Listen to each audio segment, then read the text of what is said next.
Astro Bot doesn't know whether it wants to be a platformer or a collectathon. That might strike most of you as an odd statement. Isn't a collectathon a subgenre of the platformer? Yes, and don't worry, I'm about to define my terms, but the two have different goals. A platformer is any game where the player is able to run and jump, and the goal is to reach the end of the level. Most allow the player to attack, and there can be power-ups, but generally it's about speed and dexterity. When I think of the core idea of a platformer, I think of Super Mario Bros. On the NES. You'll notice that game has a timer, meaning the design of it is incentivizing a player to reach the level's end as quickly as possible. A collectathon, by contrast, takes its time. The player is able to run and jump, but the goal is no longer to get to the end of the level as quickly as possible. The goal is to collect as many thingies as possible. In Astrobot, these are the bots themselves. Rather than the power-ups allowing quicker traversal or an easier way to deal with enemies, they're often about new ways to interact with the level to discover more thingies to collect. Thingies is of course a technical term. So, while Super Mario Bros. Is a platformer, a game like Super Mario 64 is a collectathon. Most of the 3D Marios are, as Sunshine, Galaxy, and Odyssey have new levels gated behind thingy requirements. And while levels usually have a singular goal, the player is free to explore them at their leisure, and often find plenty of hidden goodies along the way. Goodies being separate to thingies. Super Mario Wonder muddies the genre waters a bit by being a platformer, but having Wonder Seeds as a collectible. Actually, Super Mario Wonder is very similar to Astrobot in its strengths and weaknesses, but it'll take a little more time for this comparison to become apparent. In Astrobot, the goodies around the level are coins, and sometimes a secret exit. The coins are used to buy items from the gacha machine back at the hub area, to outfit the bots you've rescued with special gear. The main collectible is the bots themselves. Each level has a set number of bots to find. Many are on the main path through the level, but to collect all of them, a player must poke and prod every nook and cranny in the level design. This poking and prodding is a slower process than trying to get through the stage, and for the most part, Astro's moveset and sense of weight and momentum support this. I played through Astrobot and recorded the majority of this footage in January of 2025. I was playing it alongside friend and fellow game critic Dorgax, and we both felt that for the protagonist of a platformer, Astro was far too slow. I only learned about the momentum changes watching an Astrobot speedrun from GDQ, but before that, I couldn't have told you if there was much of a difference between when Astro starts running and the top speed he can reach. But that's okay, right? Astro is not meant to blitz through these stages. We're bot hunting after all. The rest of the moveset feels in line with this. Astro can jump and can spray water to hover, either for extra jump length to adjust where to land, or to attack enemies from above, such as the electrical bots who cannot be punched. I could write a few paragraphs about how even with this ability to adjust in midair, I had a depth perception problem in landing on a platform or hitting an enemy from above. Seeing I had a similar issue playing through Super Mario Odyssey last year, I'm willing to admit it's something to do with my aging eyes, which were never great to begin with. But I noticed this depth perception problem the most whenever I tried to move quickly through a challenge level, which is something we'll discuss more later. Enemies can be dispatched with a regular punch, jumping on them, or hovering over them. Tougher foes require charging up the punch, such as in the case of the bolts. The game has plenty of power-ups which add neat ideas to the levels, and are mostly used in novel ways to find hidden bots. Some of them have combat or traversal utility, such as the monkey gloves or the elephant balloon. Some of my favorite levels utilize these surprising changes in gameplay, such as the level that introduces the ability to shrink down. or Bathhouse, where you turn into a sponge and can soak up and spray water to douse your way forward. I wasn't a huge fan of the level that introduced the slow-mo power, but appreciated later levels that used it, which goes to show that sometimes the surprise of a new mechanic isn't as powerful as iterating on an idea. Having said that, reusing an idea can have diminishing returns. This is why I feel Astrobot shares a lot with Super Mario Wonder. Both hinge on the nature of surprise. In Wonder, every Wonder Seed would change the level in a new and novel way. Rarely were mechanics reused, and when they were, it wasn't always welcome.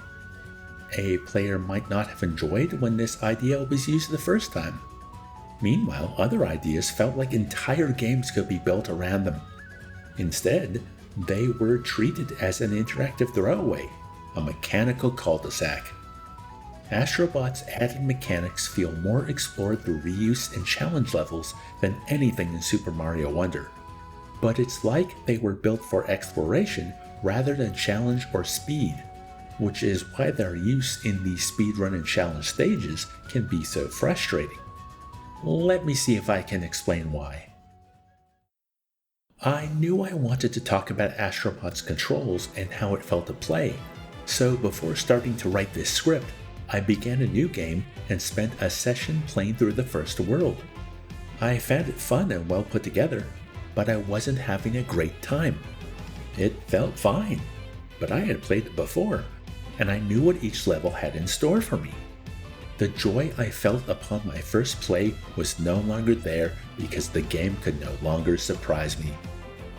As a comparison, last year I replayed Super Mario Galaxy for the first time in at least a decade. Mechanically, it's not the most robust moveset in a 3D Mario game, and so many of its levels are built around the ideas of surprise and whimsy. But despite knowing what the game had in store for me, I was having a great time. If I had to hazard a guess as to why, it's because no matter the level design, when playing Super Mario Galaxy, it feels fun to control Mario. I don't think it feels fun to control Astro. The momentum of course plays a part, but I think Astro's offensive capabilities are the root of the problem. The punch is short range and feels weak, and the charged version doesn't feel any better. Jumping and hovering is smooth, but I've mentioned my depth perception issues with landing earlier. Meanwhile, in Power Up Land, any addition to Astro's moves that create offensive capabilities, like the monkey boxing gloves, are great.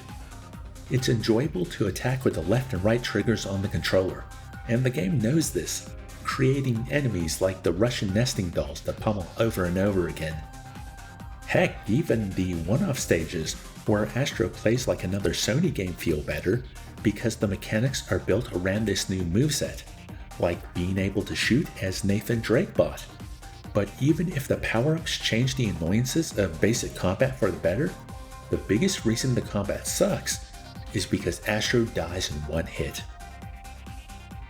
This is worse in a challenge stage where the player is always sent back to the beginning, but even in a stage with generous checkpointing, far too often an attack would fail and I'd have to play through the section all over again.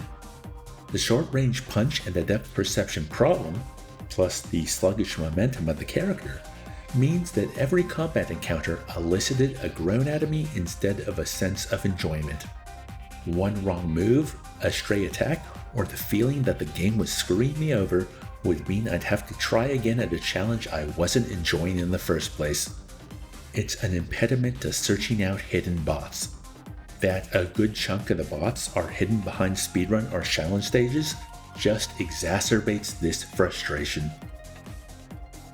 Returning to Mario Galaxy, what makes it a better collectathon, despite officially only having one thingy to collect in each stage, is the difference that extra lives make. Mario has health, which buffers against any mechanical unfairness, even though lives weren't that important, because even if the player hits game over, their progress has been saved. The psychological impact of collecting an extra life made exploration and thus finding and acquiring such goodies more enjoyable. Paired with that iconic sound effect, every discovered or earned 1-up put a smile on my face. In Astrobot, all I had to collect was coins for the gacha machine to outfit my growing bot collection, and it felt like something was missing. I think the developers knew that one-hit deaths were annoying because they gave Astro extra health in the boss fights. Another reason they're the best example of combat in the game. But speaking of psychological effect, maybe the bots themselves are another reason this return to Astrobot is far from as pleasing as it was the first time around. The surprise of each new stage's gimmick was coupled with which PlayStation game the bots were going to be dressed as. The first time through, the joy from the surprise made it feel like a celebration of 30 years of gaming. With time to think on the bot collection, it's hard not to see the crass commercialization baked into the core of the game's design. We're searching for and building the components of a PS5. We're collecting Funko Pop bots dressed up like the most memorable and obscure games on Sony's consoles. And to outfit them, we're throwing coins, the game's only collectible, into a giant gacha machine. At the time, I thought the celebration of Sony's hardware in the run-up to the final boss was overly cloying. Imagine what I think of it now. So maybe it's not that Astrobot was designed as a collectathon that clashes with the stages where it wants to be a platformer, but that what the player is collecting and what the game is celebrating are not fun controls and level design, but nostalgia buffered to a mirror sheen. I guess it's okay if a game is only enjoyable the first time one plays it. It just means there's nothing to entice me to ever return until I completely forget my experience. But even on a first playthrough, I wish that alongside the nostalgia of all the great games of PlayStation's past, the lessons of great platformer game feel were given attention as well.